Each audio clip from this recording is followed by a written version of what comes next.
Bon, on va parler un peu on va revenir un peu sur la résolution spatiale, la résolution spectrale, la résolution radiométrique. Alors, on a dit que c'est les premières figures que je vous ai présentées lors du premier tour. Là. Vous avez une surface DS qui est en gris, et qui rayonne vers l'espace, d'accord, dans un angle solide qu'on appelle d oméga. L'intensité du flux radiatif qui est émis par la surface de la Terre, telle que mesurée par le satellite, ça s'appelle une luminance. C'est une portion DS qui met un rayonnement qui s'est réfléchi vers l'espace, sur une surface DS. Et c'est ça qui est capté par le satellite et c'est une énergie électromagnétique. Bon, on va passer ça. Alors, les valeurs de luminance, on a vu dans une formule là, après, les valeurs de luminance, c'est de l'énergie électromagnétique. Cette énergie électromagnétique, elle est convertie en énergie électrique. Et puis, qui est par la suite, qui est numérisée. Et si c'est codé sur 8 bits, ces valeurs-là vont aller de 0 à 257. Donc, la valeur du pixel, ça, ce sera des valeurs allant de 0 à 255 sur une image codée sur 8 bits. Donc, on a dit aussi que cette énergie ou cette luminance-là, elle va dépendre des caractéristiques du capteur, mais aussi de l'énergie qui provient, ce qui est enregistré, il vient des caractéristiques du capteur et puis aussi des caractéristiques de la tâche sur laquelle il y a eu l'interaction. Puisque dans la formule, là, il y a la luminance et puis il y a les caractéristiques du capteur. Ils sont là-dedans. On vous a parlé, je pense qu'on vous a parlé des pixels. Donc, les dimensions de la tâche échantillon définissent l'aptitude du capteur à distinguer deux objets sur le plan spatial. Alors, la résolution spatiale, qu'est-ce qu'il peut me dire, ce qu'il a compris par résolution spatiale? Oui. Je peux la résolution spatiale, c'est que c'est la capacité à pouvoir discerner plus de détails dans une image satellitaire. Oui. C'est la petite surface observée par les capteurs. Oui, là je suis beaucoup plus d'accord avec lui. Qui veut ajouter autre chose? Il peut détecter. C'est la petite, la surface,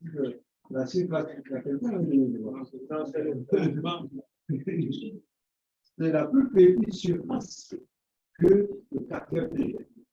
D'accord? Il dit deux éléments au sol.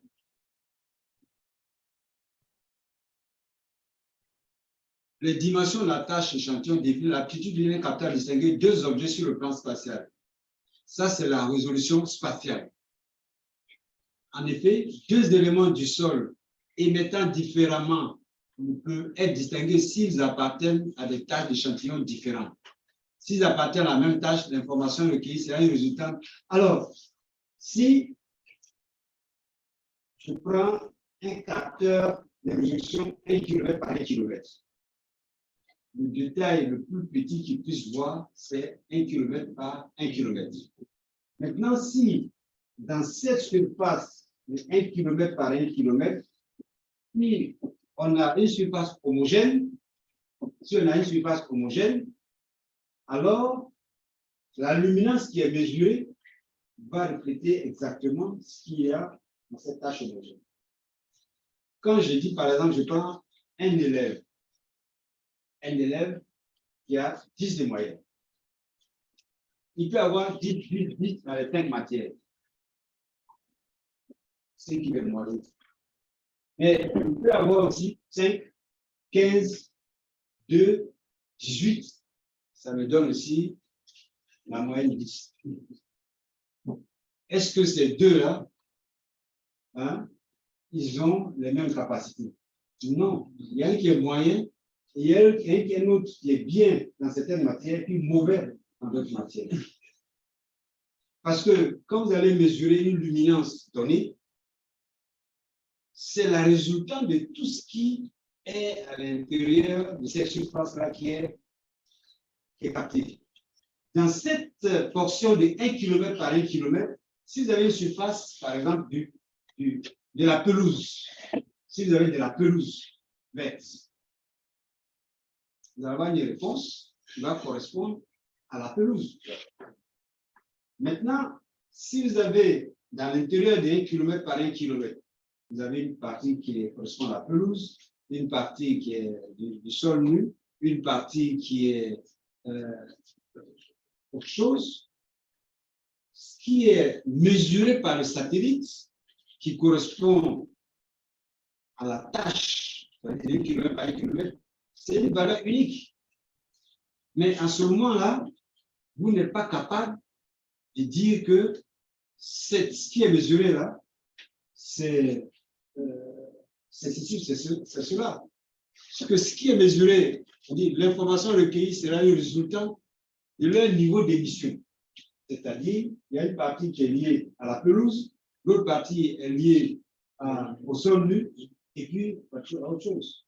Là, vous ne pourrez pas véritablement lever la limite. Quand la surface est homogène, aucun problème. D'accord? Donc, si vous voulez voir, vous voyez, si vous avez des zones qui sont hétérogènes comme ça, pour pouvoir les distinguer véritablement, plus le capteur aura une solution plus fine, et plus vous allez pouvoir avoir la possibilité d'aller voilà plus de détails. C'est-à-dire d'identifier les objets. Il y en a un. Je sais pas, j'avais dans le cours précédent, j'ai mis, je ne sais pas si vous avez vu ça, les carreaux, avec les bleus, il y a des ronds, etc. Vous avez vu ça. Vous voyez. Donc, la résolution spatiale, c'est la capacité du détecteur à distinguer deux objets, deux tâches qui sont de nature différente.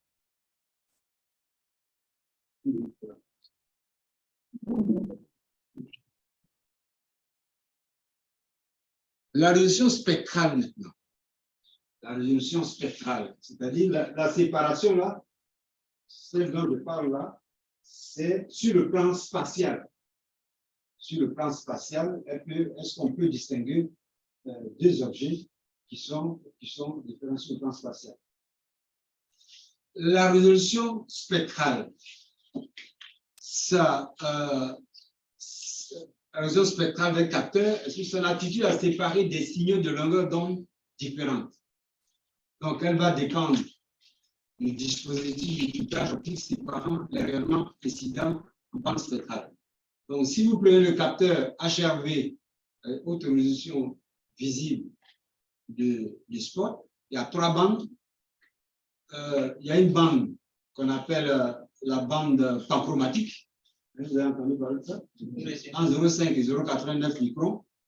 Une seule bande spectrale en bande panchromatique, alors que le capteur thématique mapper, lui, il embarque cette bande spectrale en 0,4, 45 et 12,5, c'est 12,5 microns.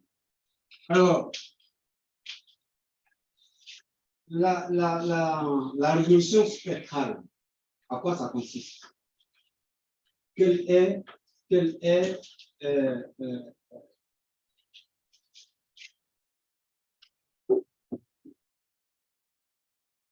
la résolution spectrale? Qu'est-ce que vous avez compris à propos de la résolution spectrale? Oui. La résolution spectrale, c'est la capacité par un capteur à avoir la capacité qu'a un capteur à avoir plusieurs fenêtres. Oui. La réduction de poids, c'est la capacité qu'a un capteur à observer un objet dans une longueur d'onde bien précise. Oui. Monsieur Noblesse, c'est la capacité qu'a un capteur à pouvoir imaginer une Oui. C'est la capacité d'un capteur de pouvoir détecter les différentes niveaux de. Oui. J'ai vu que c'est la capacité d'un capteur à pouvoir voir dans plusieurs longueurs. C'est la capacité d'un capteur à pouvoir distinguer les signaux dans plusieurs longueurs d'onde. Oui. C'est la capacité d'un capteur à pouvoir séparer les longueurs d'onde dans plusieurs longueurs d'onde. Oui. C'est la capacité d'un capteur à recevoir plusieurs longueurs d'onde. Ce qui est écrit là, le plan capteur suit son nature à séparer des signaux de longueur d'onde différentes.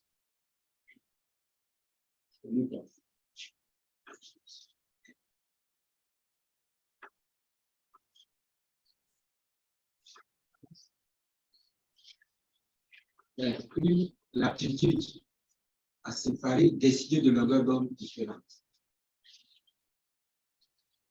Oui. Lorsque l'énergie est réfléchie par la fréquence. On va trouver ensemble. Oui. C'est lorsque l'énergie est réfléchie par la fréquence, le capteur permet d'estimer sur le point de vue. Oui. Lorsque l'énergie est réfléchie par la fréquence, le capteur permet de vue par rapport de longueur d'onde émise par cette stimulation.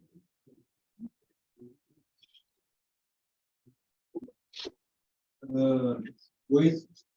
Je comprends par là que pour un objet donné, le capteur, n'est-ce pas, il va l'enregistrer dans plusieurs longueurs. Oui.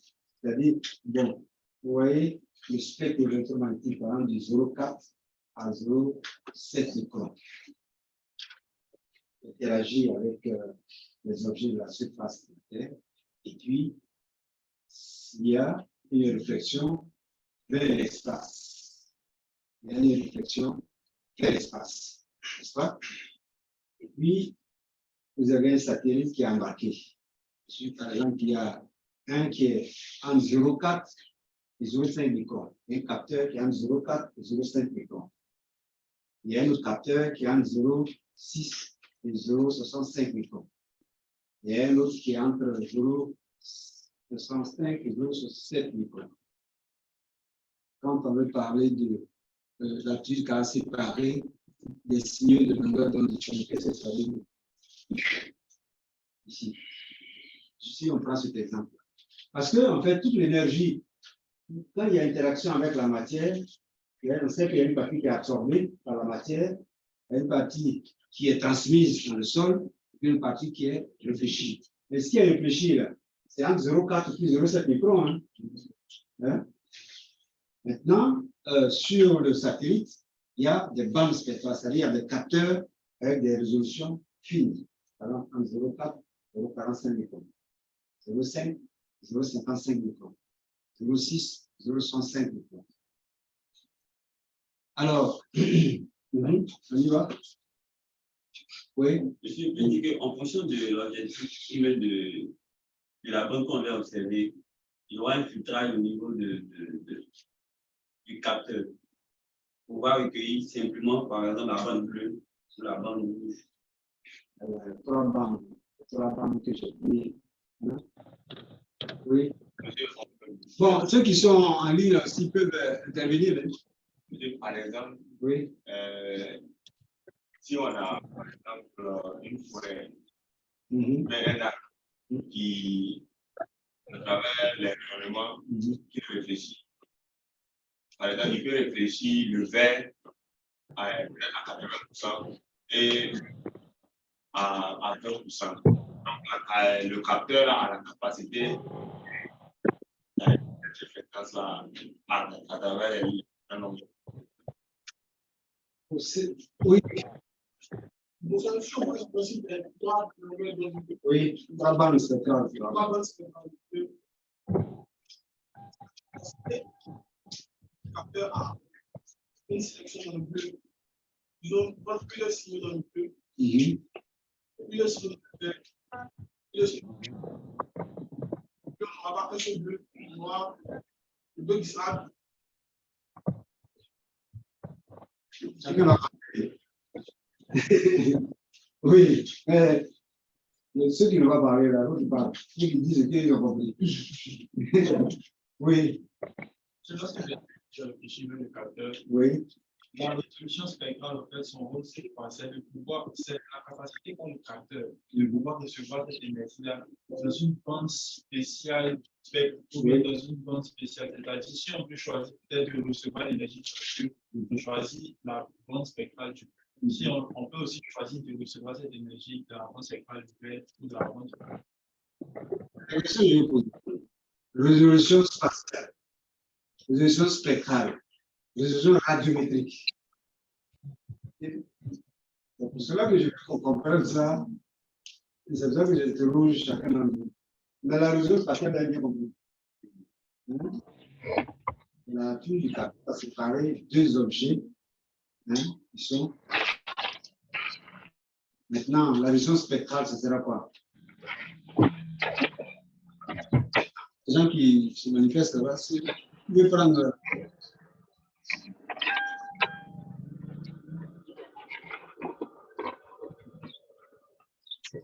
Il y a des gens qui veulent prendre. Oui. Oui.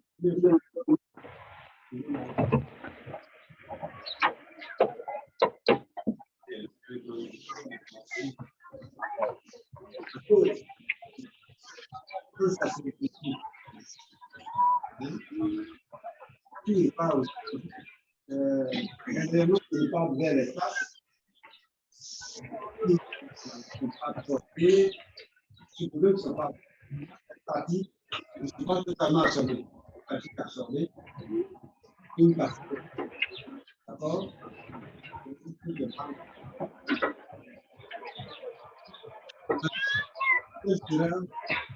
C'est bon. Donc, après une spectrale, on utilise ça.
C'est-à-dire pour un même objet.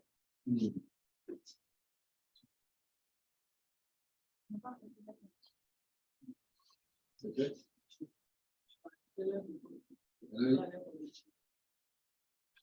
Oui. Oui.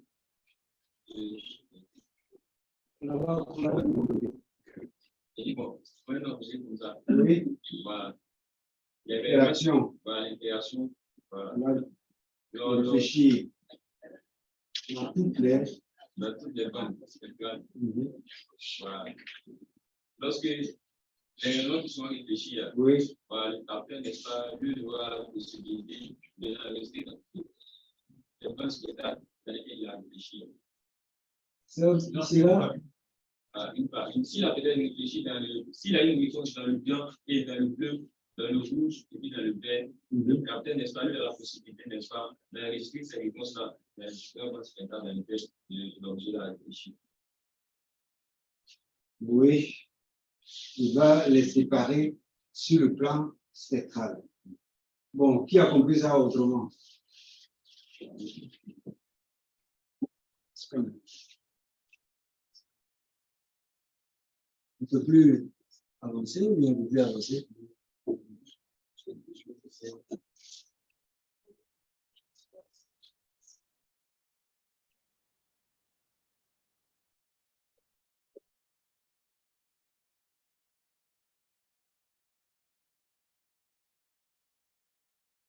Et puis, là, on dit, la résolution spectrale des calculs sont attribués à séparer des signaux de longueur d'onde différentes. Des signaux de longueur d'onde différentes. Qu'est-ce que ça veut dire?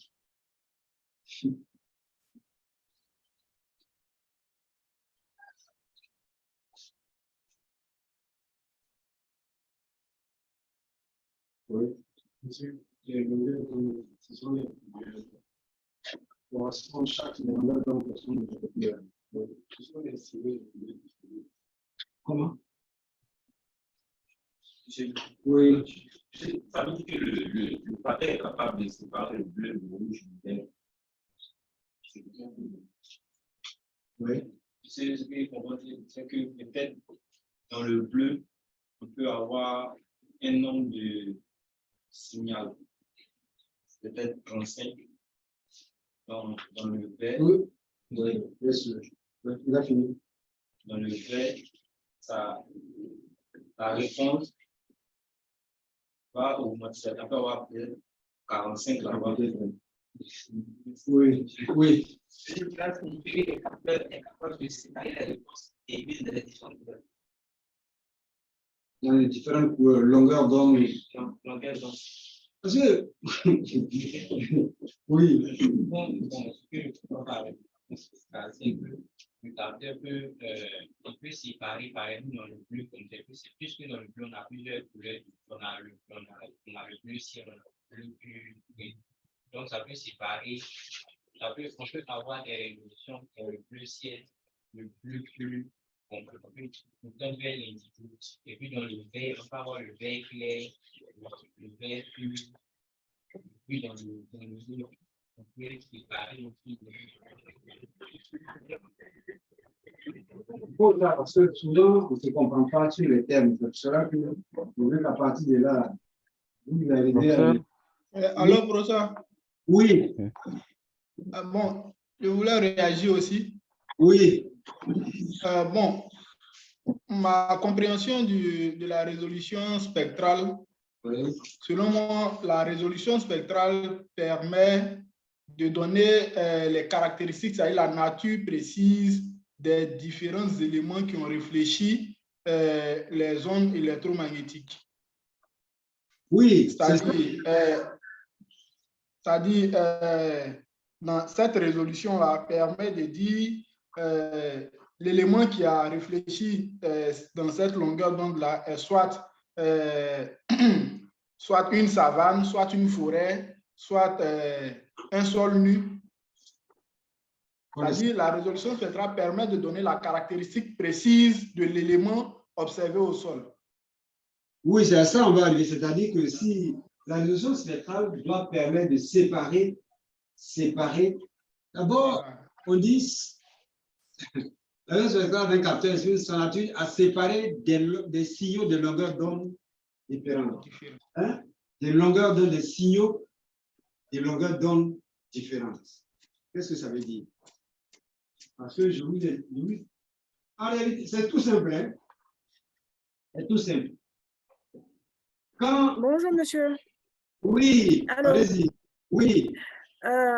C'est mademoiselle Kia Fatmata. Oui. Selon moi, la résolution spectrale décrit la capacité d'un capteur à utiliser les plus petites fenêtres dans une longueur d'onde. C'est-à-dire que dans une longueur d'onde, on a différentes fenêtres. Donc, la plus petite fenêtre arrive à être distinguée. Qu'est-ce que vous appelez petite fenêtre là? Comment dirais-je? La petite fenêtre, selon moi, c'est c'est, comment dirais-je, au niveau des ouvertures, au niveau des micros. On va repartir sur la résolution spatiale. On va chercher à se comprendre là-bas d'abord. Qu'est-ce que vous entendez par résolution spatiale? Résolution spatiale. Qu'est-ce qu'on entend par là? Oui, résolution spatiale. Oui. La capacité qu'a le capteur à séparer des objets, à séparer différents. Des natures. Sur le plan spatial. Hein, sur le plan spatial. C'est-à-dire, vous avez deux objets qui sont différents. Vous avez une pelouse et puis vous avez un sol nu. Est-ce qu'on arrive à les distinguer sur le plan spatial? Donc, si le capteur est capable de les séparer, alors on sait que la résolution spatiale, elle est adaptée pour étudier les phénomènes. Hein? D'accord, mais s'il n'arrive pas à les séparer, alors la résolution spatiale, là, elle n'est pas suffisante pour faire mener cette étude. Parce qu'on arrive à distinguer les différents objets qui sont au niveau de la surface de la Terre, sur le plan spatial. Maintenant, sur le plan spectral, oui, je vous écoute toujours. Hein. Maintenant, sur le plan spectral,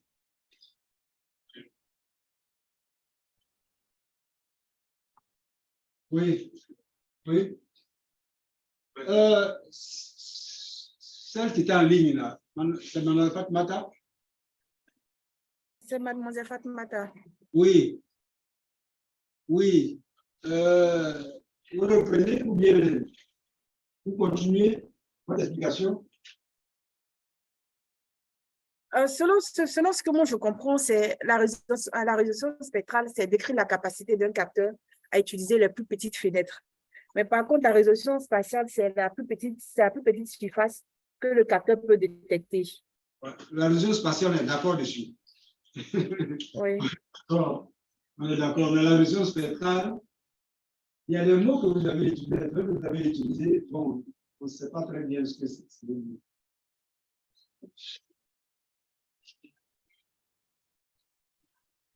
Bonjour, monsieur. Oui, bonjour, monsieur. Oui, c'est Abedi. Je réponds à partir de la République démocratique du Congo. Oui, allez-y. En rapport avec la résolution spectrale. Oui. À mon avis, on parle de la résolution spectrale quand le capteur est capable d'enregistrer dans plusieurs longueurs d'onde différentes. Enregistrer quoi?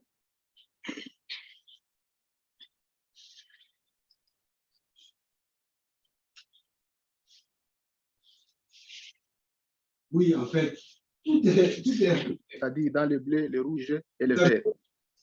Vous avez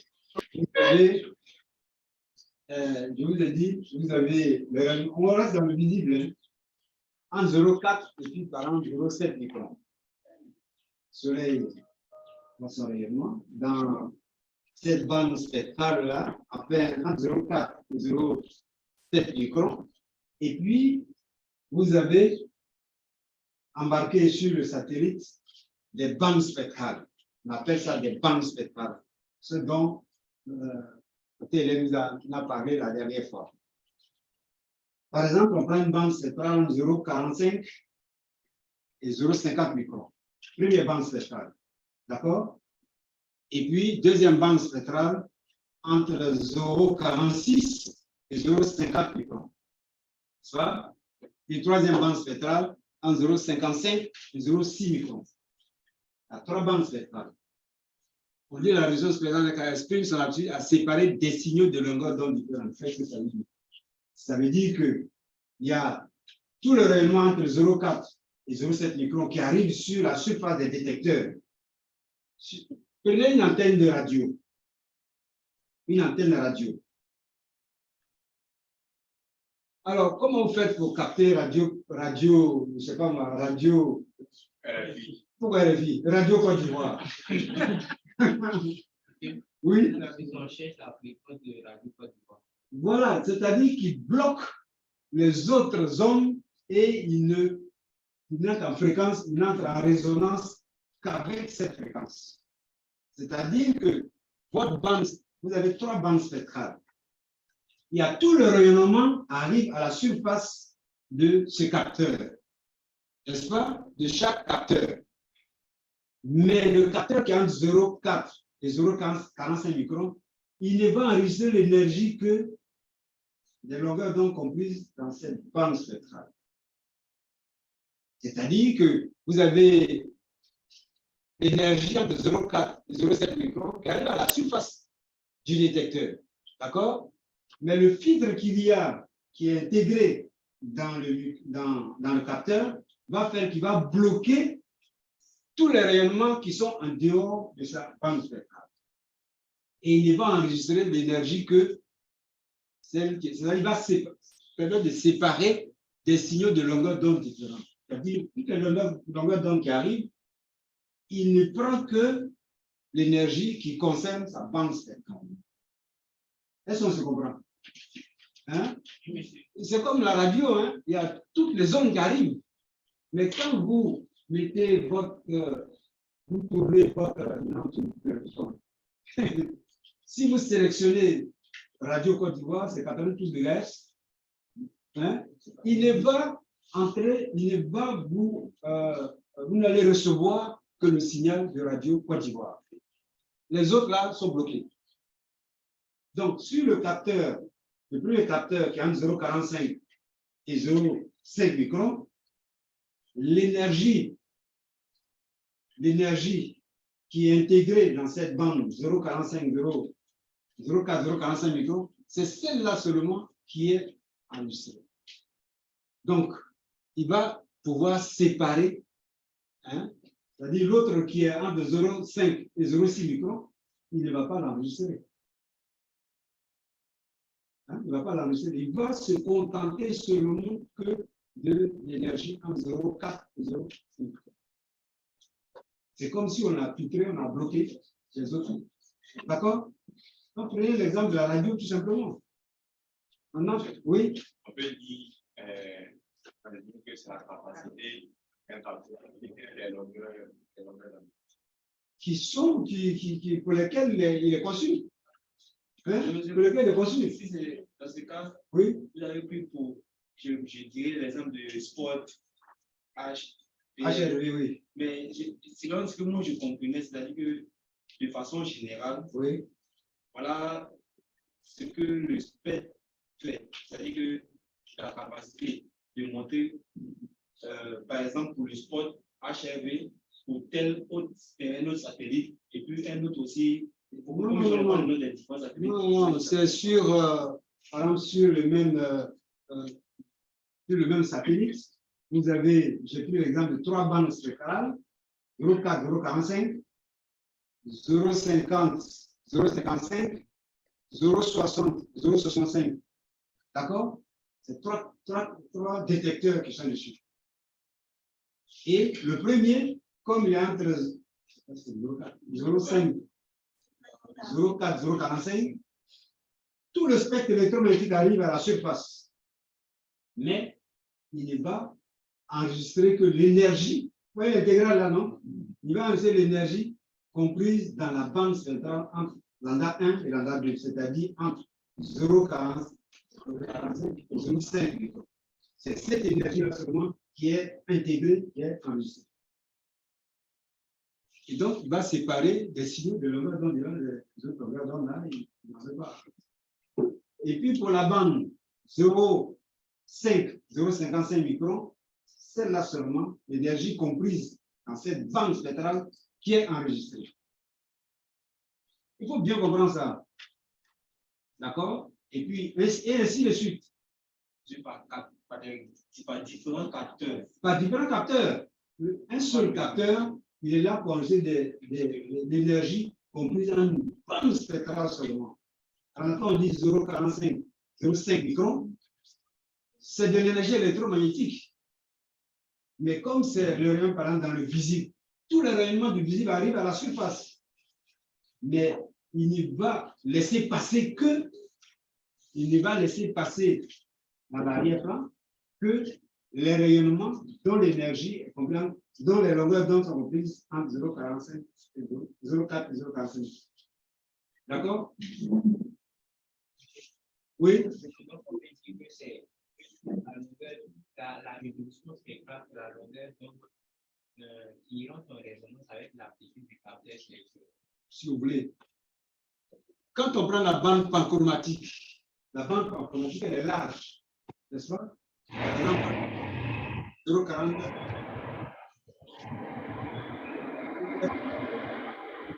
Tout le spectre.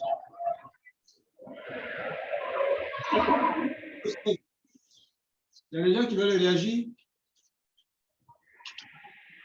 Donc, plus on aura de bandes spectrales, plus on va avoir on va avoir, d'ailleurs, quand les bandes, elles seront beaucoup plus étroites. Quand on a des bandes spectrales, nous parlons de 7 bandes spectrales sur l'ensemble, c'est-à-dire des bandes spectrales plus étroites. Quand on veut le panchromatique, il est large, hein? Quand on enregistre toute l'énergie qui arrive, par exemple, entre 0,5 et 0,1. D'accord? On va continuer et puis on va se comprendre. Oui? Est-ce qu'on peut-être on ne pourrait pas dire que c'est la capacité du capteur? De la même manière, on a défini la chose spatiale.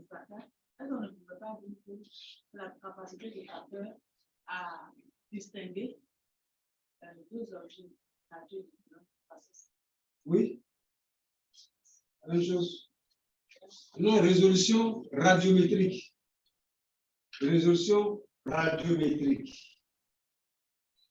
Dans la radiométrie, en fait, ici, on dit c'est la résolution radiométrique des capteurs exprime son aptitude dans une bande spectrale considérée à distinguer des signaux électromagnétiques d'énergie différentes. Bon, ici, par exemple, je vais prendre un capteur qui mesure la température de surface. D'accord? Si on avait le premier capteur sur le thermostat, la résolution radiométrique était de 0,5 degrés. 0,5 degrés, un demi-degré. Maintenant, on a atteint 0,125 degrés.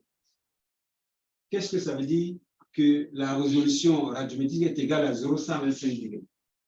C'est-à-dire que si j'ai un objet qui a une température de 30 degrés et un objet qui a une température de 30,04 degrés, est-ce que je vais les distinguer? Est-ce que je vais savoir qu'ils sont à des températures différentes? La résolution radiométrique est de 0,125 degrés. Je prends une surface qui a la température de 30 degrés et puis une autre surface qui a la température de 30,04 degrés. Est-ce que je vais pouvoir les distinguer? Non, hein? Et par rapport au fait que la résolution radiométrique, elle est 0,125. Oui. Puis quand on va ajouter 0,125 à 30 degrés, on voit que pour un objet qui a 30,04, ce n'est pas possible. Parce que la résolution radiométrique. Pour que deux objets soient identifiables, il faut que la différence de température dépasse au moins 0,125 degrés. C'est ça. C'est-à-dire s'il y a un qui est à 30 degrés, et puis l'autre qui est à 30,125 degrés, ils sont à des températures différentes. D'accord? Ça, c'est la résolution radiométrique. S'il y a un qui est à la température 30 degrés, l'autre est à la température 30,25 degrés, il va les différencier. C'est-à-dire, la différence entre deux objets, les températures doivent être au moins égales à 0,125 degrés pour faire la différence. OK? On se comprend? Il faut que ça soit au moins de 0,125 degrés. c'est comme la résolution spatiale. Si c'est 10 mètres, si deux objets, il y a un qui est à 10 mètres et puis l'autre à 20 mètres, il va les différencier sur le plan spatial. Il y a un qui est là à 2 pixels, l'autre à 1 seul pixel. C'est-à-dire, si un objet à 10 mètres sur 10 mètres et l'autre à 20 mètres sur 20 mètres, il va distinguer comme un objet. Il va distinguer comme un objet. La résolution du capteur, la résolution spatiale, c'est 10 mètres. Il y a un objet qui est à 10 mètres sur 10 mètres, l'autre, c'est 20 mètres sur 20 mètres. Comme un objet, il va pouvoir différencier. Oui? 3 objets. Hein? À partir du moment où l'autre, 20 mètres sur 20 mètres, ça fait déjà comme les pixels. 2 pixels. Ça fait comme d'objets d'ailleurs 5 objets. Parce que celui qui a 20 mètres sur 20 mètres, 24 objets, et qui a 10 mètres sur 10 mètres, 24 objets. N'est-ce pas? OK. Alors, il y a, là aussi, je pense qu'on a dû vous en parler, la calibration des capteurs. Donc, vous voyez, par exemple, le capteur radiométrique est sur, pour mesurer les températures des surfaces.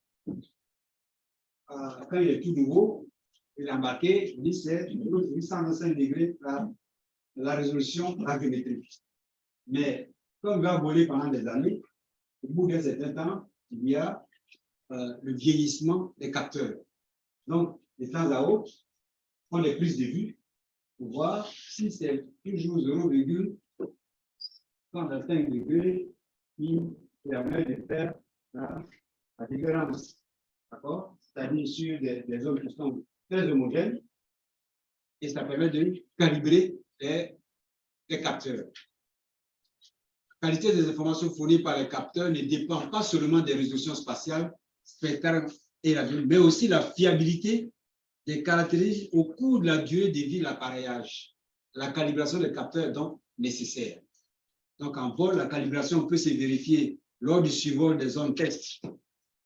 Des zones test pour pouvoir faire des mesures, faire les calibrations. Alors, qu'est-ce qu'on appelle les réflectances, transmittances et absorptances? La réflectance, c'est un rapport du flux d'énergie entre l'énergie incidente et l'énergie réfléchie. D'accord? Donc, vous avez un flux d'énergie qui est incident et puis une partie qui est réfléchie. Le rapport permet de définir ce qu'on appelle la réflectance. C'est-à-dire, si vous avez une énergie qui arrive, c'est une énergie incidente, celle qui est réfléchie. Si vous faites énergie réfléchie sur énergie incidente, vous avez la partie qui est réfléchie. C'est-à-dire ici, c'est 100% d'énergie, à 40% de il y a 40, donc ça fait 0,4. En général, comme tout n'est pas réfléchi, puisque s'il y a 0,4 qui est réfléchi, ça veut dire qu'il y a 0,60 qui sont perdus, soit par transmittance ou bien soit par absorptance. Donc, transmittance, c'est le rapport du flux transmis au flux incident. Par exemple, quand vous prenez un couvert végétal, il y a une partie qui va être absorbée par les feuilles, etc. Et puis l'autre partie sera transmise dans le sol. Ce qui est transmis dans le sol, là, c'est ça qui va permettre aussi de réchauffer le sol et tout. Et puis après, on va pouvoir retrouver ça sous la forme d'énergie thermique, infrarouge thermique. Alors, vous voyez le flux, ce qu'on appelle radiation incidente et radiation réfléchie. OK, dans le premier cas là-bas, le phénomène de diffusion, c'est ça. C'est-à-dire, vous avez une énergie incidente et puis le rayonnement diffus, c'est ce qui est en rouge là. C'est diffus, c'est-à-dire que quelque part, il y a une partie des rayonnements que vous allez recevoir, mais ça se disperse sur toute la cible.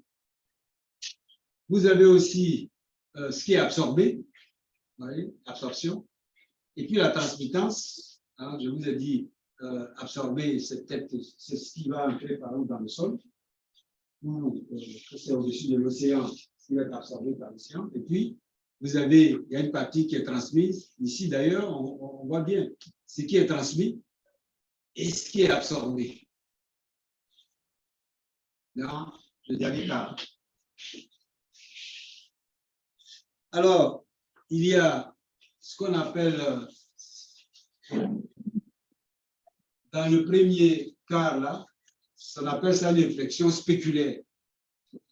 Une réflexion spéculaire, c'est-à-dire que là, c'est dans quel cas, par exemple, à la surface de l'océan, on observe, le rayonnement arrive et s'est réfléchi selon dans une certaine direction. C'est la réflexion, mais il faut être dans cette direction-là pour pouvoir capter cette énergie-là. Donc, on appelle ça une réflexion spéculaire. Et puis ici, c'est presque parfait, mais il y a de la diffusion. Le C, c'est une réflexion diffuse.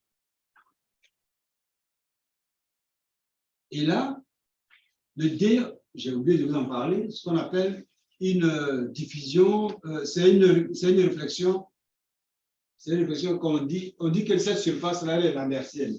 Landersienne, ça veut dire que si vous regardez la réflexion dans toutes les directions, vous observez la même quantité d'énergie. C'est indépendant des langues. C'est-à-dire, si vous observez là, vous voyez que toutes les flèches ont les mêmes longueurs. D'accord? Quelle que soit la direction de l'observation, vous allez observer la même énergie. Là, ça veut dire que la direction est indépendante de la direction de l'observation. C'est une surface landersienne. Oui.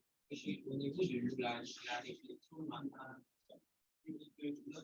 l'eau est comme ça. Je me dis que la réflexion on va avoir du mal à capter cette réflexion-là. Lorsqu'elle est? Lorsque l'eau est plus salée, il y a par exemple des fluides. Ouais. Je me dis que ça aurait été facile la réflexion. Oui, parce qu'il y a plusieurs phénomènes. D'ailleurs, l'eau, même simple, l'eau simple absorbe en général le bonne partie de l'eau. Donc, c'est peut être des milieux complexes où vous avez, si ce n'est pas de l'eau pure, si vous avez de l'eau trouble, ou bien si vous avez sur la surface de l'eau, si vous avez autre chose, vous allez avoir des situations beaucoup plus complexes à analyser.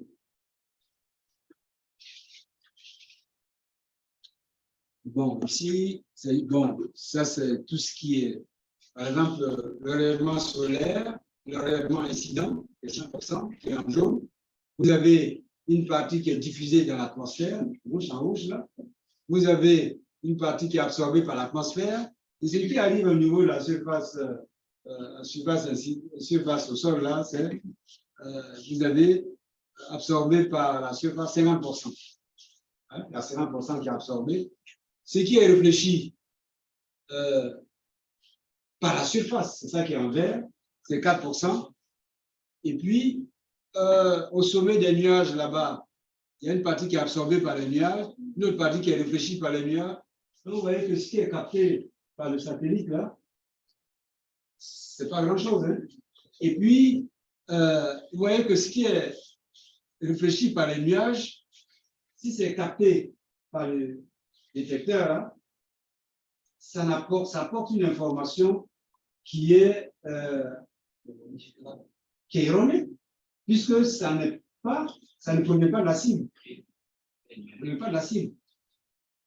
Donc, les données qui sont enregistrées, il ne faut pas prendre ça pour argent comptant. Hein? Il ne faut pas prendre ça pour argent comptant. Donc, la télévision, ce n'est pas la régulière. C'est-à-dire qu'il faut prendre du recul par rapport aux données. Il ne faut pas dire que c'est parce que c'est mesuré par satellite. Alors que, donc, ça, il y a beaucoup de. Après, vous allez acquérir l'expérience. Au fil du temps, vous allez acquérir l'expérience. Vous dites, ah oui, mais ça c'est erroné. Quand vous voyez une donnée déjà, vous allez dire que c'est erroné. Que ça ne peut pas correspondre à ça.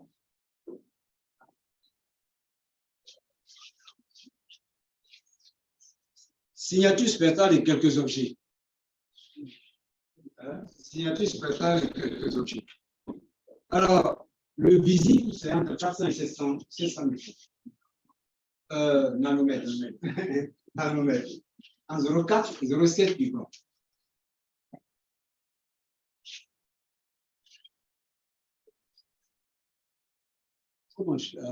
Voilà. Ici, on est dans le domaine. Vous voyez la courbe en rouge là, en dessous là, ça correspond à la signature spectrale d'une feuille verte. Qu'est-ce qu'on peut dire dessus? Sur ça. Vous voyez? Et l'autre courbe en rouge qui est au-dessus, on appelle ça la transmistance. Les axes sont différents. La réflectance, ça va de 0 à 100%. OK? Et puis, vous avez les longueurs d'onde allant de disons, 0,500, c'est un peu avant, hein, jusqu'à 2500. Prenons entre 500 et 2500. D'accord?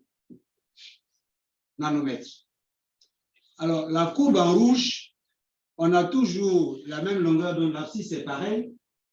Ce qui est au-dessus, là, la transmittance, on a la courbe en abscisse, c'est la longueur d'onde, mais en ordonnée, c'est celle qui est à droite là, c'est-à-dire, ça va de 0 à 100%. Alors, je vais vous poser une question de savoir dans quelle bande spectrale on a dans le visible là, la bande spectrale où l'atmosphère est transparente.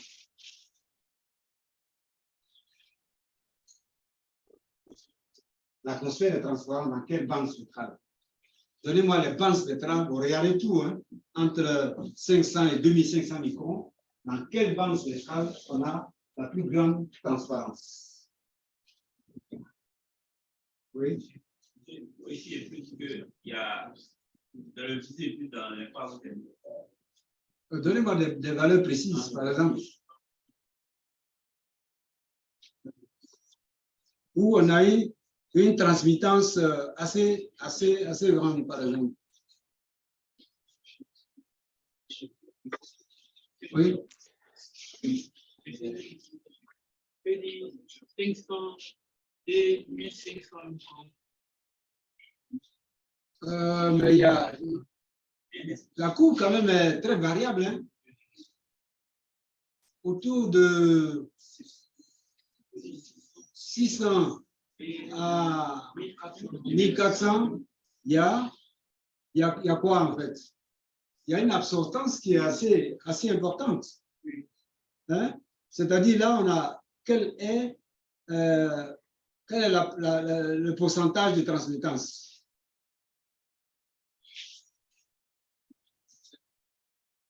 Oui, c'est 40%. 40%. Alors que dans le visible, là, on est presque à 100%. C'est presque à 100% dans le visible. C'est-à-dire, enfin, dans le visible, non. Jusqu'à 0,7 microns par là, jusqu'à 800. On est à peu près à plus de 40%, à plus de 60%.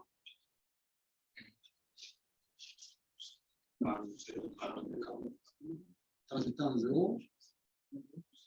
Transmittance.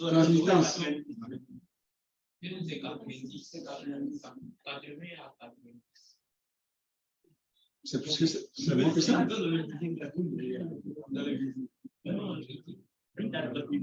Bon.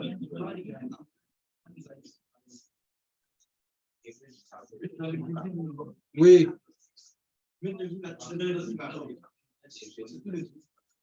Voilà. C'est toi, vous avez réflectance, absorbance et transmittance.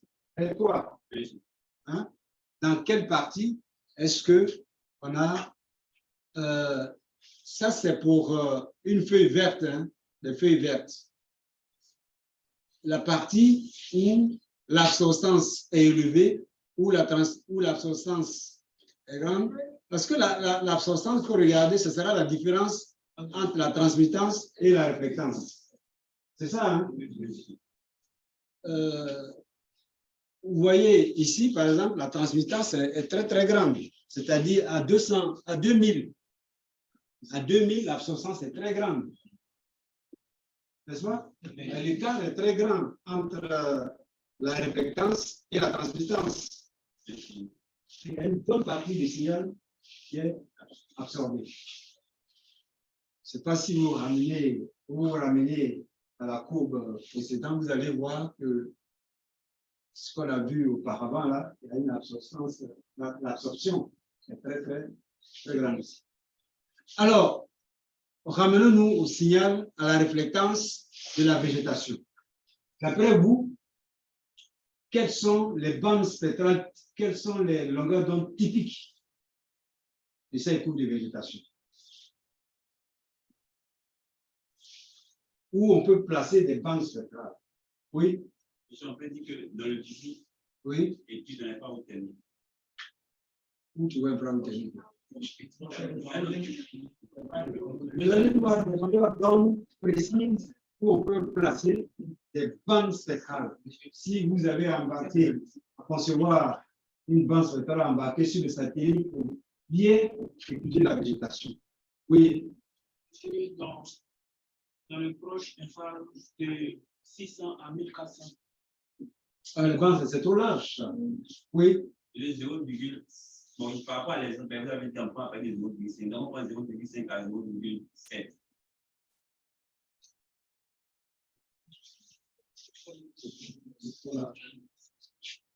Oui, oui. C'est-à-dire, donnez-moi, par exemple, vous voyez cette courbe-là, non? Enfin, vous qui êtes là, vous voyez ça, ici. Voilà. Alors, quels sont les endroits sur cette courbe-là où on pourrait placer? Oui.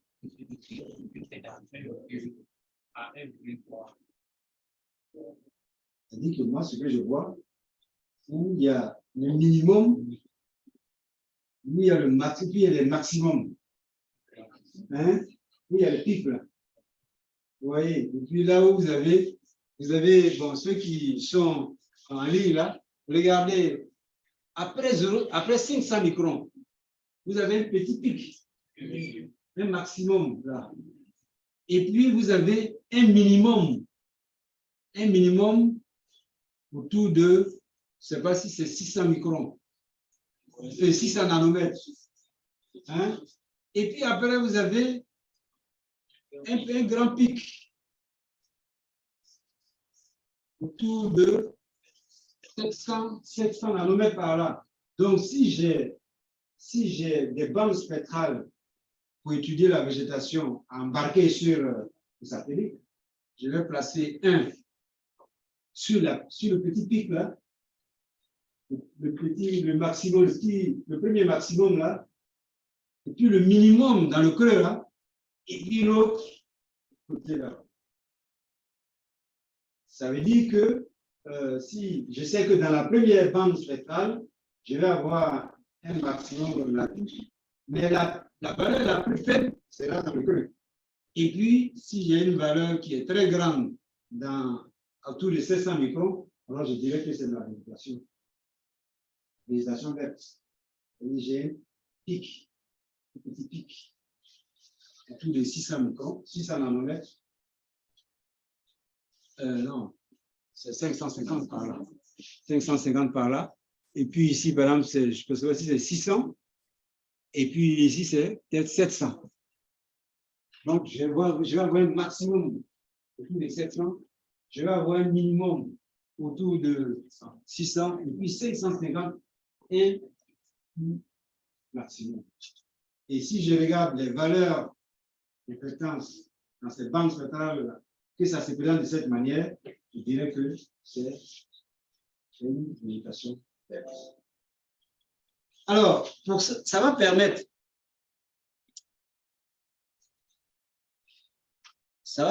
de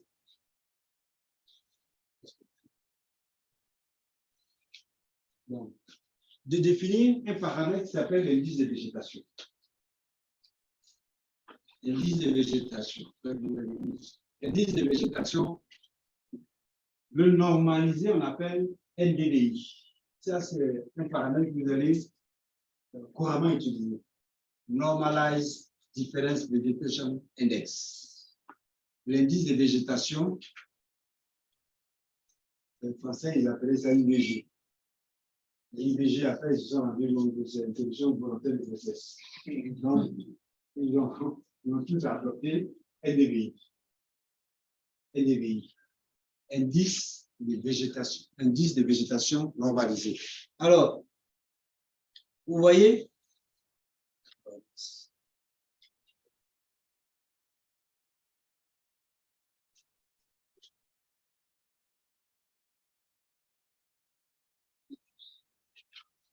je vais prendre cette courbe-là. Vous voyez que la courbe là, en violet, là, c'est une végétation verte. Donc, vous voyez qu'on a un pic autour de 550, on a un creux autour de 600, et puis l'autre, c'est, on a donc le visible, le proche infrarouge et l'infrarouge moyen. PIR, c'est proche infrarouge. D'accord? Donc, ici et là, on a déjà dans le proche infrarouge. Vous voyez, la troisième bande que on s'est choisi là, c'est dans le proche infrarouge. OK. On a vu que la réflectance, elle est élevée dans cette bande. Par contre, autour de 700 là, on a une faible valeur de réflectance. On prend ces deux valeurs-là pour caractériser la végétation.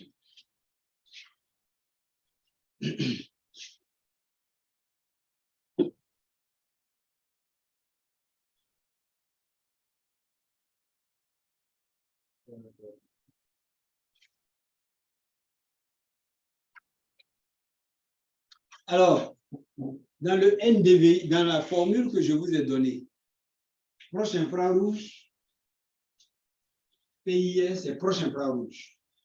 R, c'est le rouge, c'est-à-dire, c'est là où on a le minimum, le creux. C'est-à-dire, c'est une bande spectrale qui est placée dans le creux. Le PIR, c'est la valeur, c'est là où on obtient la valeur la plus élevée.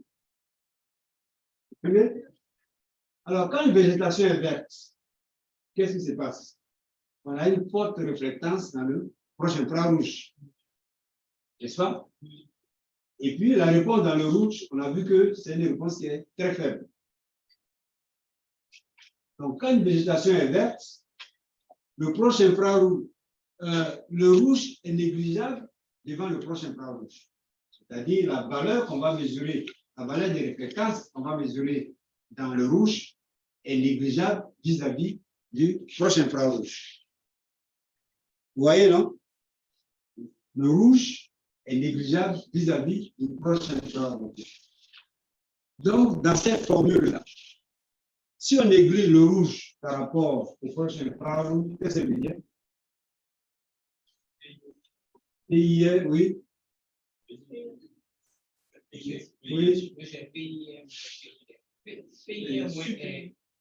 Si on néglige le rouge devant le prochain infrarouge, qu'est-ce que ça veut dire? PIS, ça fait combien?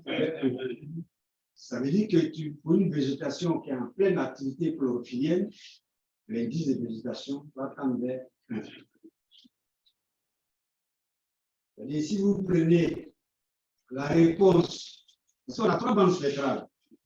La première bande, ce n'est pas ça qu'on a choisi. Il y a la deuxième qui est dans le rouge. Et puis la troisième, c'est le proche infrarouge. D'accord?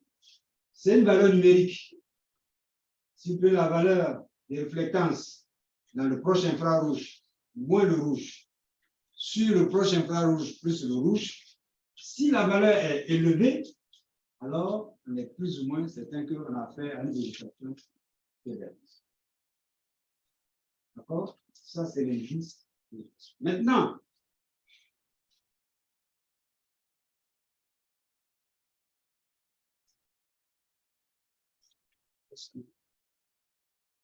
alors, on va regarder toujours cette figure-là. Quand la végétation commence à se dessécher, elle va laisser place à beaucoup plus de... Est-ce que j'ai ça ici d'ailleurs?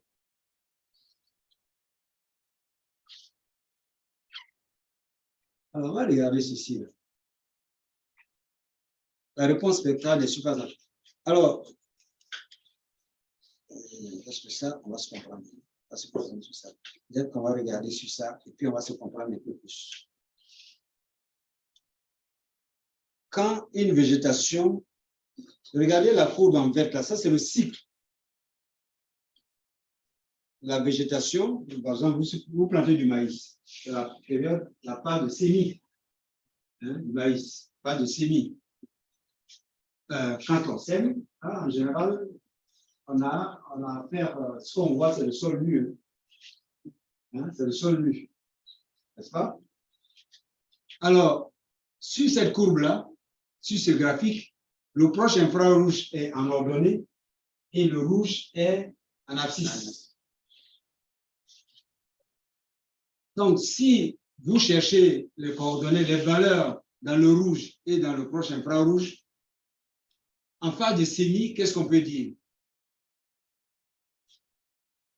Parce qu'on est dans la phase de sémis. La réflectance dans le rouge et la réflectance dans le proche infrarouge, ça donne quoi à peu près? Oui?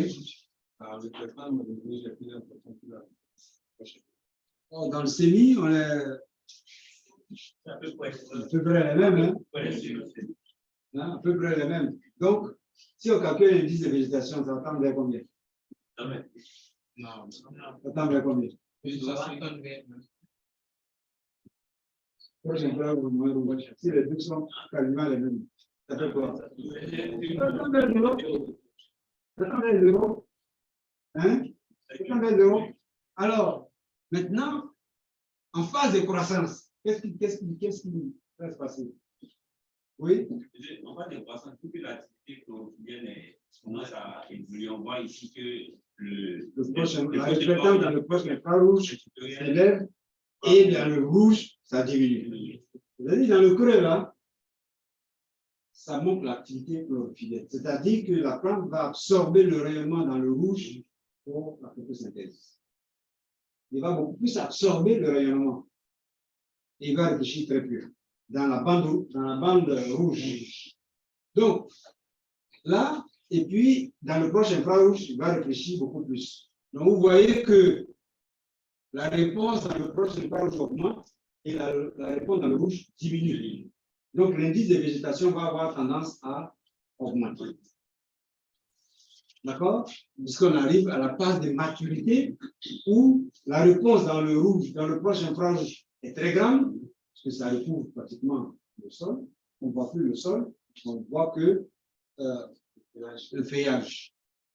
Et dans le rouge, là, c'est très faible.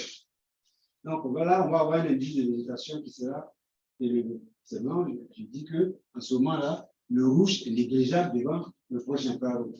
Et là, on va tendre vers 1. Par contre, lorsque on est en phase, au début, sénie, c'est pratiquement zéro. Pratiquement zéro. Donc, de 0 tend vers 1.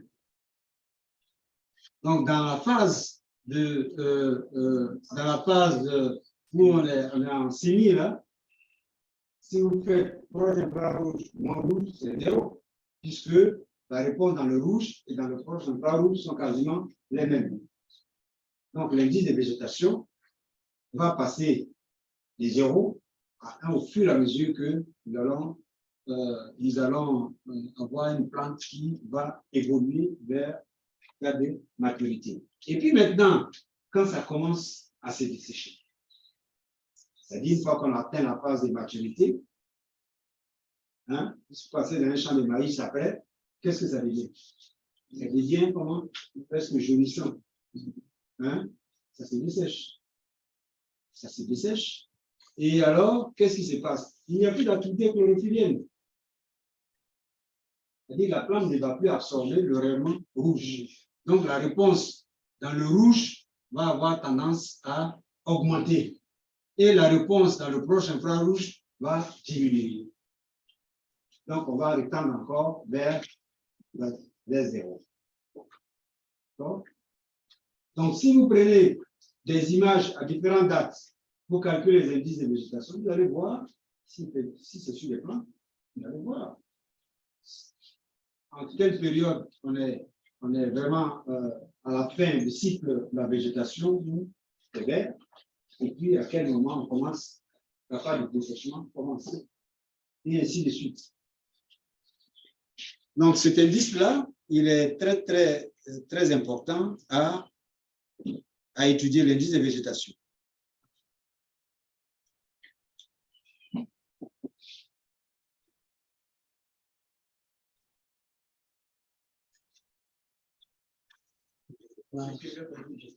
Comment, oui? Donc, lorsqu'on veut étudier la végétation, c'est les deux bandes qui nous intéressent. C'est les deux bandes là. En général, le rouge et le prochain infrarouge. Donc, on utilise ça pour calculer le NDVI. Et puis, si vous regardez que cet indice-là, il est proche de 0, en général, c'est le sol. Une classification qui est desséchée. Mais il y a d'autres bandes, en fait, qu'on peut utiliser. Alors,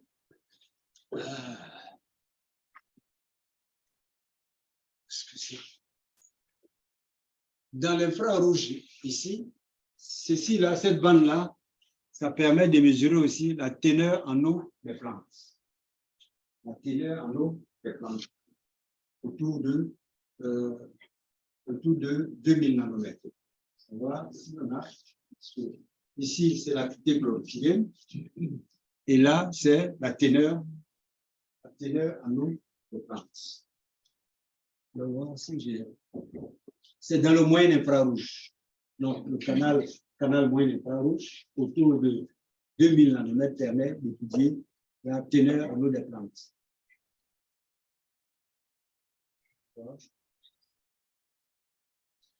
Ici, vous avez le LAI. LAI, c'est ce qu'on appelle l'indice foliaire. Ça permet d'étudier la densité du feuillage. Par exemple, vous avez en fonction, vous avez la réflectance en fonction de l'indice foliaire. Dans le proche infrarouge et puis dans le rouge. Et effectivement, quand l'indice foliaire, c'est-à-dire l'indice foliaire sur le diamètre carré, c'est voir la proportion du recouvrement de cette surface-là par les feuilles. D'accord? Si cet indice-là augmente, il est clair que vous allez avoir une réponse dans le proche infrarouge qui est élevée, une réponse dans le rouge qui est faible. Donc, ça permet, vous voyez, la courbe dans le proche infrarouge, elle augmente, alors que dans le rouge, elle diminue. Ici, Alors, ça, c'est en jaune là, je ne sais pas si c'est du jaune, hein. C'est la courbe des réflectants d'un seul nu. D'un seul nu. Alors, si vous regardez bien ces deux courbes-là, quand la végétation se dessèche, on va avoir la réponse dans le rouge qui va avoir tendance à se rapprocher du sol. C'est-à-dire que la réponse dans le creux là, dans ce minimum là, ici là, va avoir tendance à augmenter. Parce qu'ils n'ont plus à absorber le rayonnement rouge pour l'activité chlorophyllène. Et puis la réponse dans le proche infrarouge va avoir tendance à diminuer. On va se rapprocher de l'indice, on va se rapprocher de la réponse du sol. Et on a vu que le rouge et le proche infrarouge, en période décennie, c'est à peu près les mêmes valeurs de référence. Donc, ça va permettre, en calculant l'indice, de tomber à 0 à peu près. Alors, en bleu ici, vous avez la réponse spectrale de l'eau. Hein? L'eau, à partir de 600 nanomètres, là, comment ça s'appelle? C'est ça ce qu'on appelle la réponse, c'est la signature spectrale des objets. C'est-à-dire, en vert, vous avez grosso modo la réponse spectrale de la végétation. Dans le bleu, là, la réponse spectrale de l'eau. Pour un sol, différents types de sols, hein, ça qui est en rouge. Un sol humide, et ainsi de suite. Donc, il y a, normalement, quand on regarde la signature spectrale, c'est-à-dire si vous prenez les réflectances dans les différentes bandes spectrales, si vous représentez les réponses là en fonction de la longueur d'onde, vous avez la signature spectrale des objets. Donc, chaque objet, pas évident. Si on avait des réponses, des signatures spectrales différentes de tous les objets, alors les choses seront simples. Mais il y a des réponses spectrales des objets différents qui se ressemblent vachement. Donc, on a du mal à les séparer. On a du mal à les séparer. Un sol humide et un sol suivant. Vous pouvez avoir un sol sec, et puis au mois de mars, si vous avez une image au mois d'août, ce sol-là, il est humide. Il est humide, et il faut avoir une idée pour savoir qu'est-ce qu'il y avait là, à cet endroit-là. Il peut avoir, ça peut repousser et tout ça, mais si vous prenez une image à une autre date, ça peut être du sol. Il y a des zones qui sont inondées en période de pluie, et pendant la saison sèche, c'est du sol nu, etc. Donc les choses changent énormément en fonction du temps. Et c'est bien, lorsqu'on veut faire des classifications, il faut se rendre sur le terrain. Il faut se rendre sur le terrain, si possible, pour aller jeter un coup d'œil. Quand on appelle une classification, on dit ceci là, ça correspond à du maïs, ça correspond à un champ de palmier, ceci, etc., pour valider vos résultats. Si vous restez là au labo ici pour faire tout ça là, je pense qu'après vous allez vendre pas cher votre cours. Parce que après on va se rendre compte que ce que vous avez fait, il y a 60% d'erreurs. Donc il faut nécessairement avoir des visites. Et puis après, quand vous allez acquérir l'expérience, vous n'avez plus besoin d'aller là-bas. Vous n'allez plus avoir besoin d'aller là-bas. Parce que vous savez, que faire le jeu de gens, quelles sont les activités qu'on fait là, et beaucoup plus facilement, je dis à telle date, en général, ces gens ne font pas du maïs. À telle date, ils font telle chose, telle date, ils font telle chose. Et à ce moment-là, en recoupant ces informations, Vous n'avez plus besoin alors de parcourir.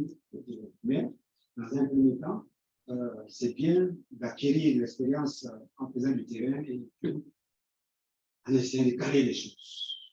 Parce que ça varie ici de manière. Bon, apparemment, je n'ai plus grand chose à vous dire. Hein.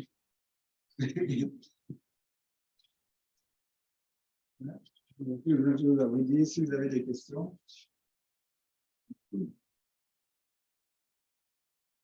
Sinon, c'est vous qui avez les questions.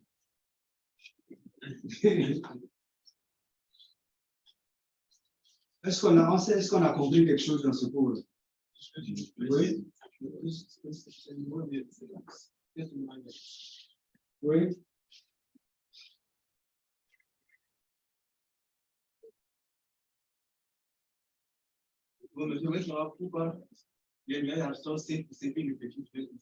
Comment?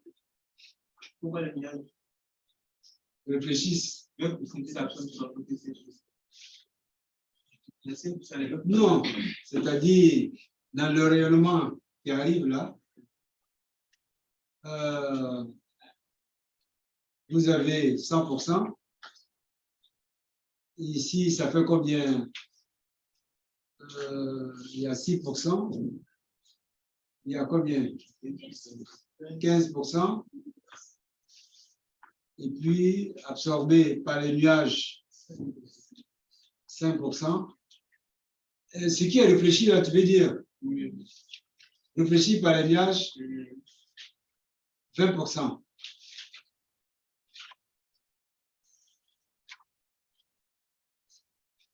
Ces pourcentages-là, il faut les calculer par rapport à l'énergie incidente. Hein. C'est-à-dire, parmi l'énergie incidente, il y a 15%, il y a 6% qui est diffusé dans l'atmosphère, il y a 15% qui est absorbé par l'atmosphère, il y a 5% absorbé par les nuages, et puis il y a 20% réfléchi par les indices, ce qui arrive à 20% qui est réfléchi par les nuages.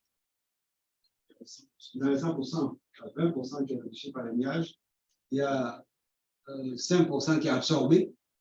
Parce que réfléchir, la question que tu poses, les nuages vont absorber. Mais ce qui va être réfléchi là, ce n'est pas ce qui est à partir de ce qui est absorbé. Parce ce qui est absorbé, il va avoir une émission propre. Ça, c'est l'infrarouge thermique. Mais ce qui est réfléchi là, ça, c'est la proportion.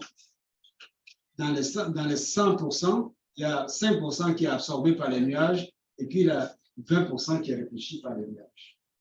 Ça veut dire ça. Sinon, si tu veux me dire que pourquoi il absorbe 5% et il réfléchit 20%. C'est la question. Mais non, il réfléchit. C'est dans ce qui arrive sur la surface de ces nuages-là, il absorbe 5% des 100% et il réfléchit 20% des 100%. Sinon, le nuage, quand il absorbe, il ne réfléchit pas, il transmet. C'est-à-dire maintenant, c'est l'émission propre. C'est l'infrarouge maintenant qui va, c'est l'infrarouge thermique. Je vous ai parlé d'émission propre. Voilà, il absorbe, mais ce qui va réémettre là, c'est l'émission propre. Ce n'est pas la réflexion. Ce n'est pas l'énergie réfléchie, c'est l'énergie émise. D'accord?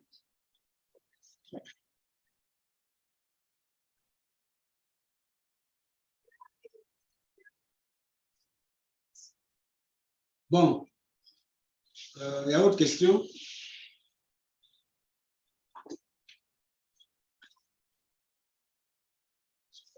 Oui. Monsieur, moi, j'aimerais que vous reveniez sur une définition de ce que c'est que la résolution magnétique. Je n'ai pas bien servi. Vous avez donné aussi un exemple.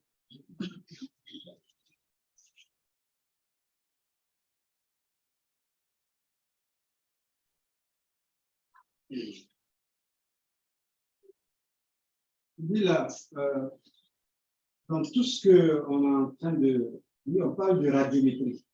En fait, on convertit l'énergie électromagnétique qui arrive, l'énergie électromagnétique qui arrive à la surface du sol, une partie qui est réfléchie, cette énergie-là, une partie qui est réfléchie, une partie qui est absorbée, une partie qui est transmise. D'accord? Alors, quand on est dans l'infrarouge thermique, température, c'est l'infrarouge thermique, cette énergie qui est absorbée là, elle va être réfléchie, elle va être émise. Elle va être émise dans l'infrarouge thermique. On prend, alors il y a des capteurs embarqués pour pouvoir mesurer la température au niveau de l'objet de la surface de la Terre. Et ces capteurs-là ont une résolution radiométrique. Donc, cette résolution, il disait que les premiers capteurs qu'on avait sur Météosat, les premières générations, la résolution radiométrique, c'était un demi-degré. C'est-à-dire que deux objets ne peuvent être distingués sur le plan radiométrique que s'ils ont des différences de température qui sont au moins de 1 demi-degré. C'est-à-dire, si une zone a une température de 30 degrés et une autre zone a une température de 30,5 degrés, il va dire que cette zone-là est plus froide, plus chaude que l'autre. C'est-à-dire, il va dire que ça c'est 30 degrés, ça c'est 30,5 degrés. Mais si la zone, les deux zones-là, s'il y a une qui est à 30 degrés, l'autre à 30,5 degrés, il ne va pas faire de différence. Parce que pour que ça soit différent, il faut que l'écart soit au moins de 1 demi-degré. Il faut que la différence soit égale au moins 1 demi-degré. Donc, en ramenant ça à un quart de degré, non, mais c'est moins d'un quart, huitième, c'est-à-dire 0,125 degrés, ça veut dire qu'il peut différencier des objets si les températures des deux objets sont différentes d'à peu près d'au moins 0,125 degrés. D'accord? Si vous avez une zone qui est à 30, l'autre à 30,125, il va dire que ce sont des températures différentes. Mais s'il y a un qui est à 30, l'autre à 30,100, il va dire dans la même température. Vous voyez? Donc, c'est cela que intervient la résolution radiométrique. Il y a autre question? Oui, professeur, en Oui. ligne. Oui. Oui, professeur, bonjour, c'est Kofi François. Oui.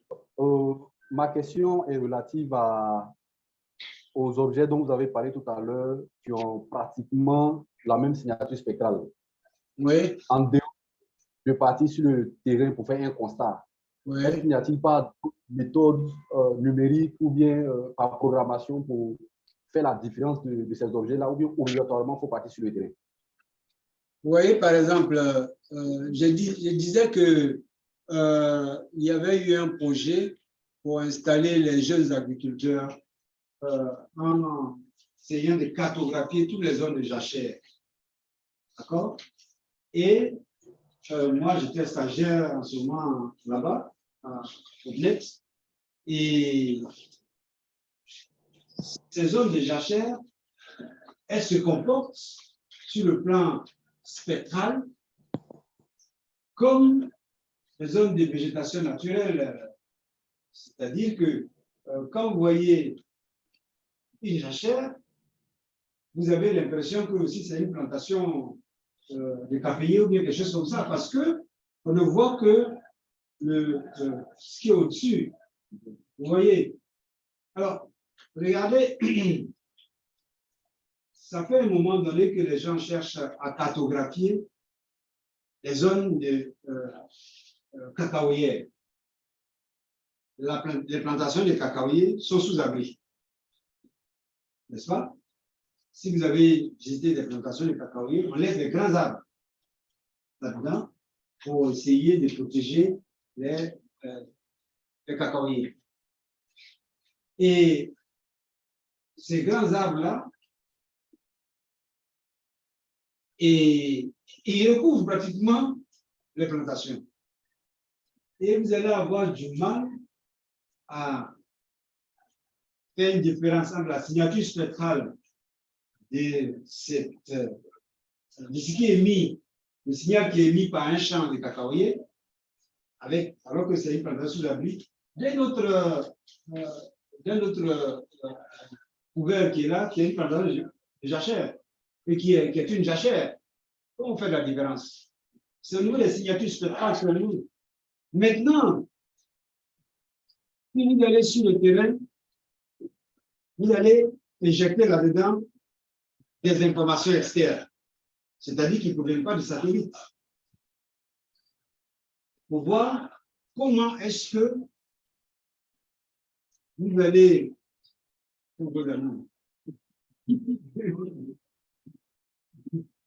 comment est-ce que quelles caractéristiques essentielles on a lorsqu'on a une plantation de cacaoyer?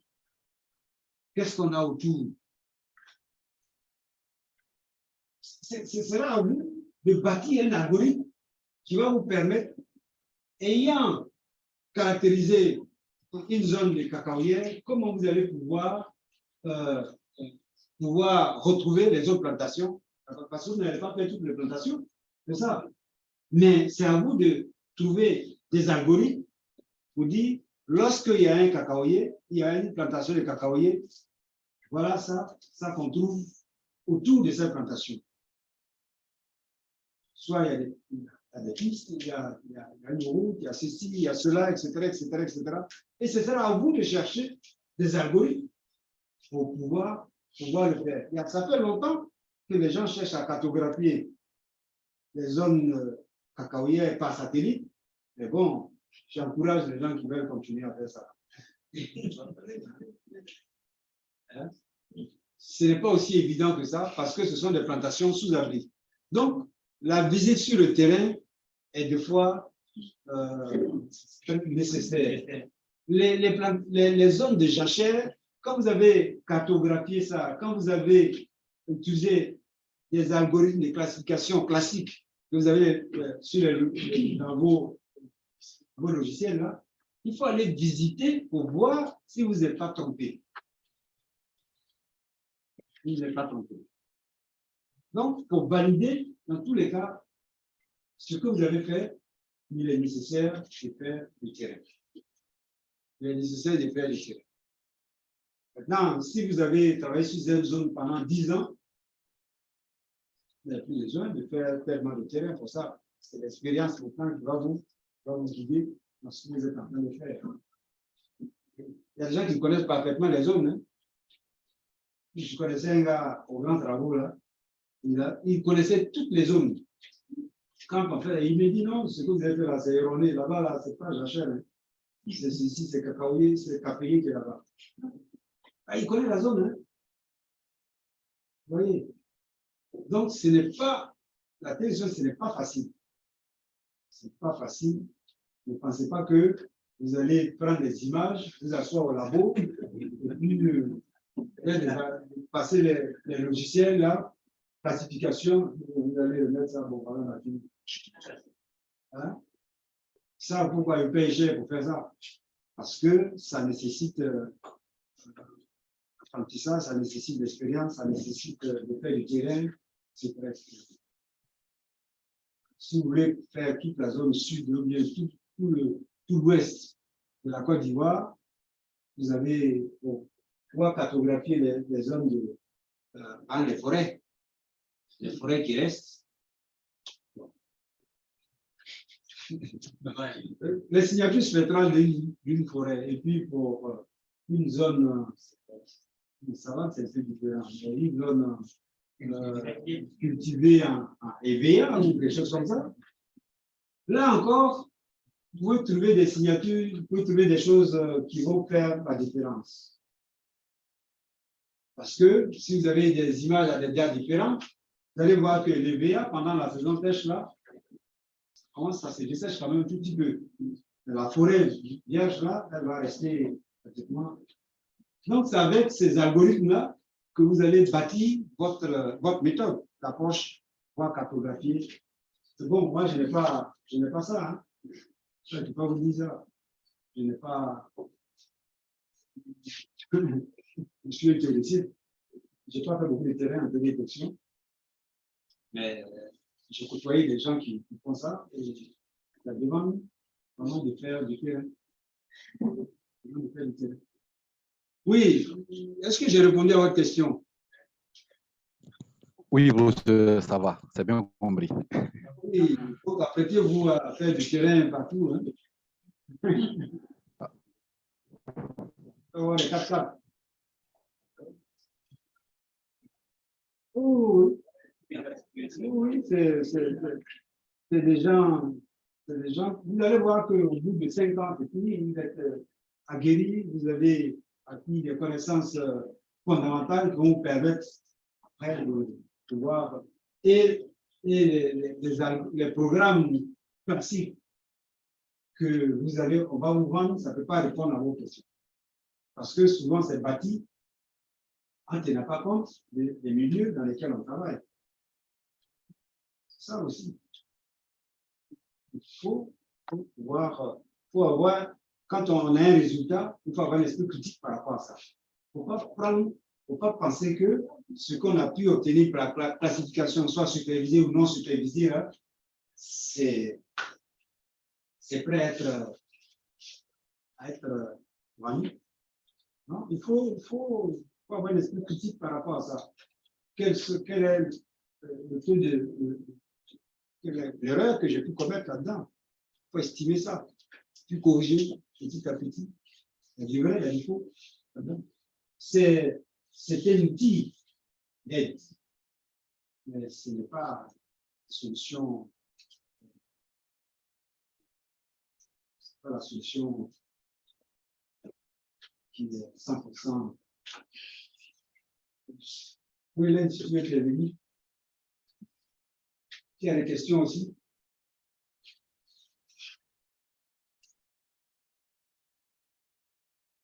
Il n'y a pas de questions? Après, on va vous donner des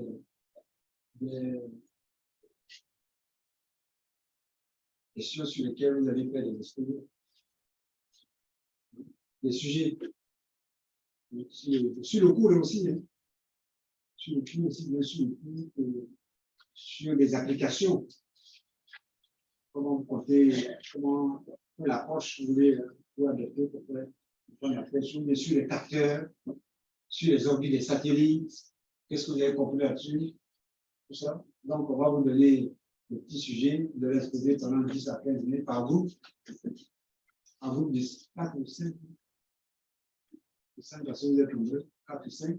Par exemple, comme on va vous demander de noter les capteurs de télédétection, ou bien les satellites d'observation de la Terre.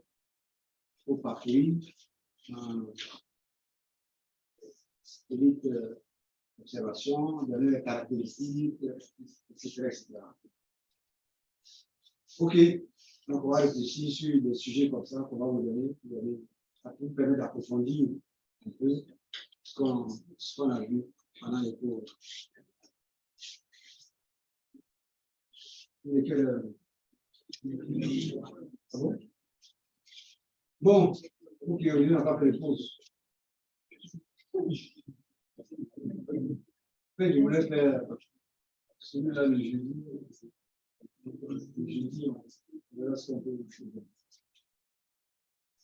Bon, allez, c'est fini. C'est ça, en fait, le découpant, examen. Le 3, non? Oui. Est-ce qu'il est programmé?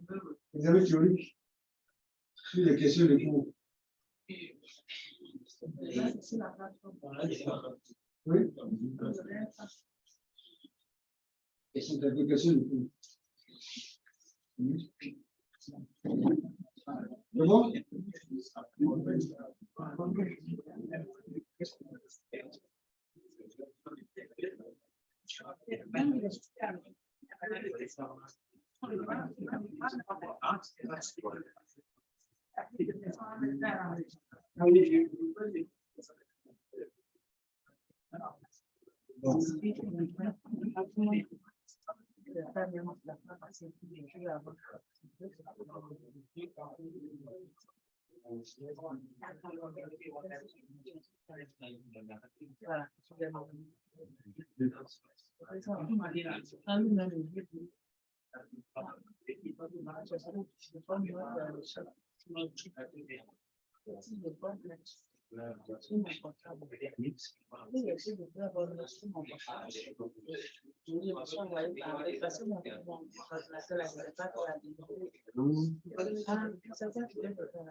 Voilà.